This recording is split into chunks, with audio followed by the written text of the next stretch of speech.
Welcome back. Today, let's talk about hard difficulty, and I feel like Dev doesn't provide all the information you need to know about this. This can easily cause players frustration, wondering why their builds for S-Run don't work as expected. Hard in ReadyOrNot has become one of the most heated topics in the community. Over on Reddit, players are split. Some love the added challenge, while others call it downright brutal. Not killing every suspect is very difficult. The pepper balls do sweet fall, lol, stay away from hard mode until you're pretty good at the game. And in another thread, players vent even more frustration. Not having a good time on hide and seek, I can tell you that much. Hard mode is hard broken. Just gave up on it until it's patched. I've literally been stuck on Greased Palm solo for 2 days trying to get S rank. Hard mode is personally the worst aspect of Rowan.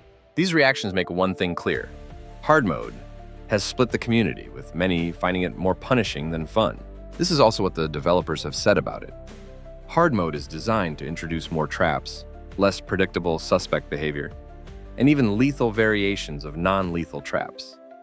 The idea is to make familiar maps feel new, forcing players to stay alert and adapt constantly.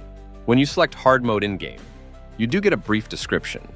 Suspects are more accurate, stuns are shorter, and the player damage cap is higher. But those are just surface level notes. The details, like exact numbers, map changes, and weapon adjustments, aren't shown anywhere. That's where a massive community-made Excel sheet by MMMM comes in. It covers all ReadyOrNot mechanics, weapons, armor, AI stats, map data, and yes, hard mode changes as well. The link is in the description if you want to explore everything in detail.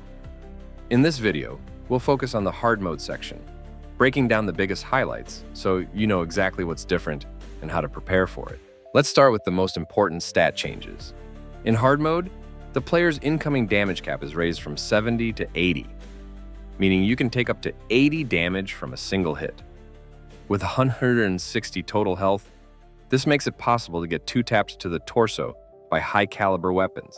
SWAT AI health is reduced from 250 to 200, while player health remains the same.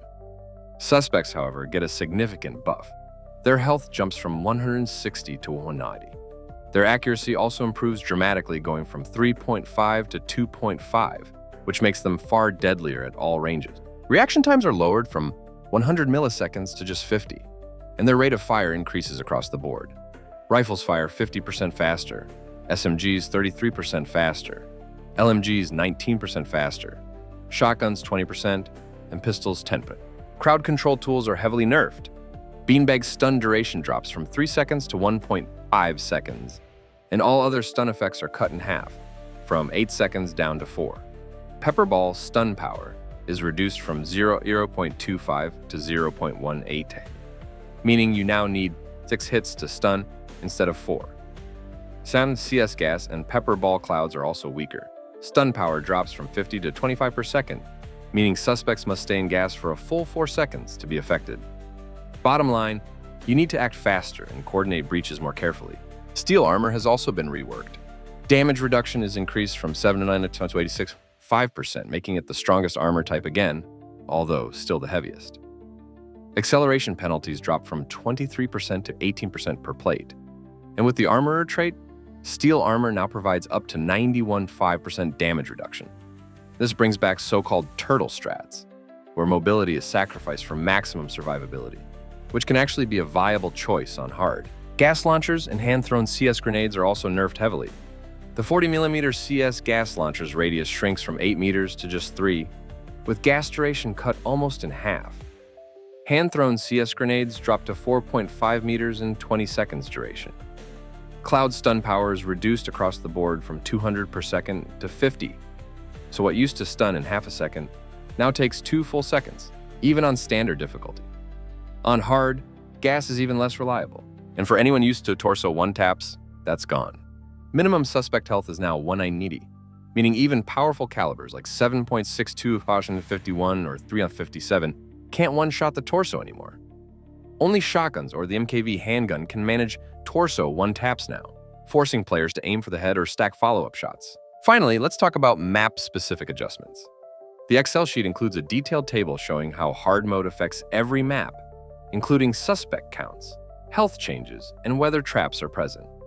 Some maps add multiple new suspects, others introduce traps where there were none before, and certain maps now have entirely different pacing due to suspect behavior changes. I'll show this table on screen briefly, but you can explore it in full using the link in the description. Now let's take a closer look at how each piece of tactical equipment behaves on hard difficulty, because understanding these differences is key to surviving and completing missions. In standard mode, beanbag rounds stun suspects for about 3 seconds. But on hard, that window is cut in half, just 1.5 seconds. It's still usable for non-lethal runs, but you have to move in immediately and secure them before they recover.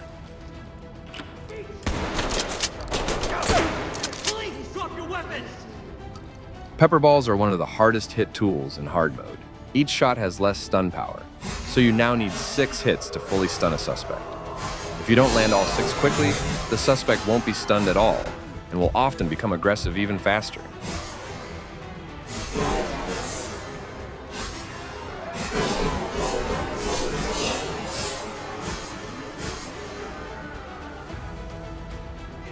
Place your weapon on the ground! Put it down! Don't move!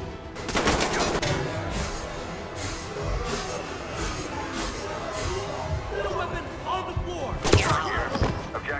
The 40mm flash launcher remains alive. It gives you about 4 seconds of stun, plenty of time to push in and order a surrender.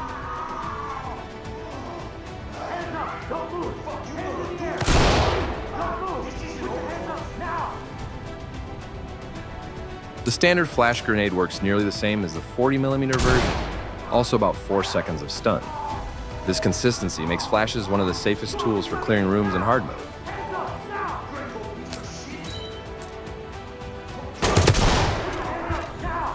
CS gas grenades, on the other hand, are heavily nerfed.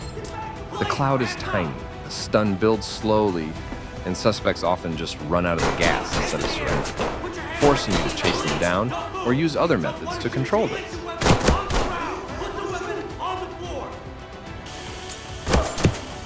LSPD, don't move! Get down! Now! Get down and don't move! LSPD! Police, hands up! Police, get down! Put your hands where I can see them! LSPD, don't move! LSPD, hands up! I want you! Police, don't move! Police, don't move! Hands in the air! Let me see those hands! Police, get on the... Put it down! Go, police! Drop it! Drop the gun! Now! Get down and put your hands up! Police, hands in the air! Put your hands up and get down slowly! The 40mm CS gas run has the same problem. Suspects can stay in the gas cloud for a long time before giving up. This makes CS gas far less reliable in hard mode and rarely worth bringing for quick assaults. So overall, flashes remain your go-to for quick control, beanbags are still viable with perfect timing, while pepper balls and CS gas are now risky and often ineffective.